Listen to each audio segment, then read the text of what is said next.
In the year 1631, a young French scholar arrived in the Netherlands and disappeared. He gave no address. He told no one where he was.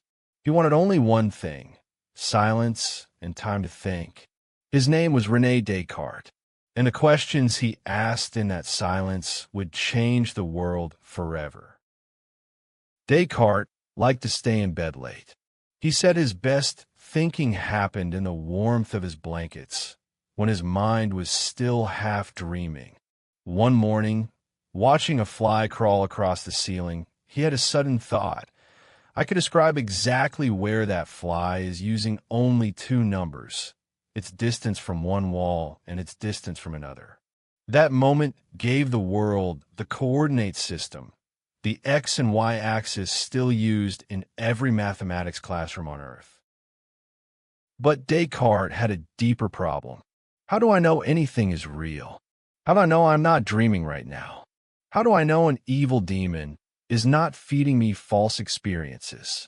He decided to doubt everything, every sense, every memory, every belief, until he found something that could not be doubted. He called this method systematic doubt. Strip away everything uncertain. See what remains.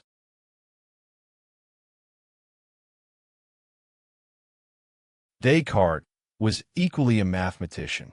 He saw that geometry and algebra were the same thing expressed differently, that a curve could be described by an equation and an equation could be drawn as a curve. He unified two worlds that had been separate for 2,000 years. Every graph you have ever drawn, every map coordinate, every GPS location on Earth, all of it traces back to that fly on the ceiling.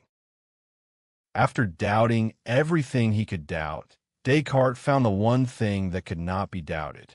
The very act of doubting proved something existed to do the doubting. I am thinking, therefore something is thinking, therefore I exist. Cogito ergo sum. I think, therefore I am. These four words, in Latin three, became the foundation of modern Western philosophy.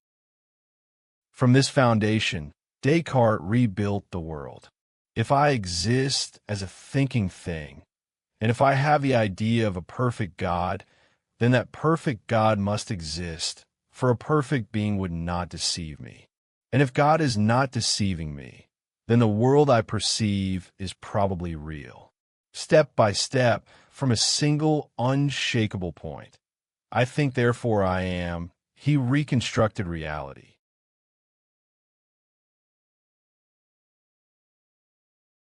Descartes shared his ideas with the greatest minds of his time: Mersenne, Huygens, Princess Elizabeth of Bohemia, who became one of his most brilliant correspondents. He published works that shook Europe: the Discourse on Method, the Meditations. Churchmen were uneasy. His ideas suggested that the physical world, including the human body, was a machine. Only the mind, the thinking thing, was truly human. Here was Descartes' most radical idea. The mind and the body are two completely different things. The body is matter, extended in space, measurable, mechanical. The mind is thought, invisible, non-extended, free. They meet somewhere, perhaps in the pineal gland, he suggested, but they are fundamentally different substances. This division, called Cartesian dualism, has shaped philosophy, medicine, and science ever since. Descartes believed the body worked like a clock, a sophisticated machine of pumps and levers and valves. Blood circulated because the heart was a pump. Nerves carried messages because they were hollow tubes filled with fluid.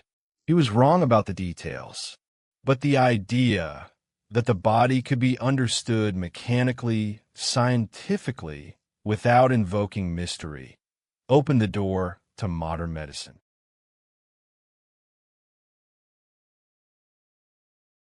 In 1649, Queen Christina of Sweden invited Descartes to her court in Stockholm. He did not want to go. He knew the Swedish winters were brutal.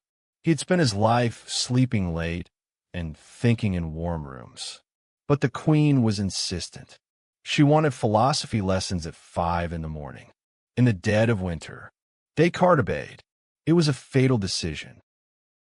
Every morning at 5, Descartes crossed the frozen Stockholm streets to teach the Queen.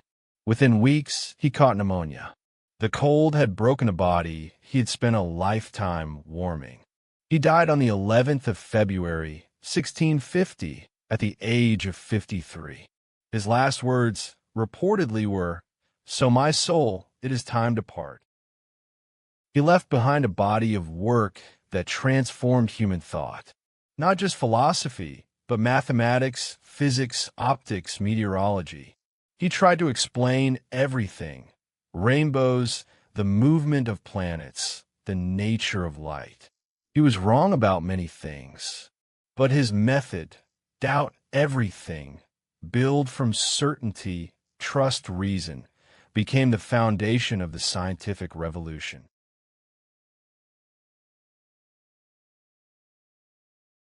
His books were banned by the Catholic Church. His body was moved 3 times after his death, from Stockholm to Paris, then to the Church of Saint-Germain-des-Prés, where it rests today. His skull was separated from his body and passed through many hands before ending up in a museum in Paris. Even in death, the man who split mind from body was himself split. Every time you look at a graph, you're using Descartes. Every time a ship navigates by GPS coordinates, every time a doctor scans a human body, every time a computer renders an image, Cartesian coordinates are there. The fly on the ceiling gave us the tools to map the world, to guide spacecraft, to build the internet. All from a man who liked to stay in bed and think. What Descartes really gave us was permission to start over. Permission to say, I do not accept what I was told. I will examine everything from the beginning, with my own reason, and keep only what I can prove.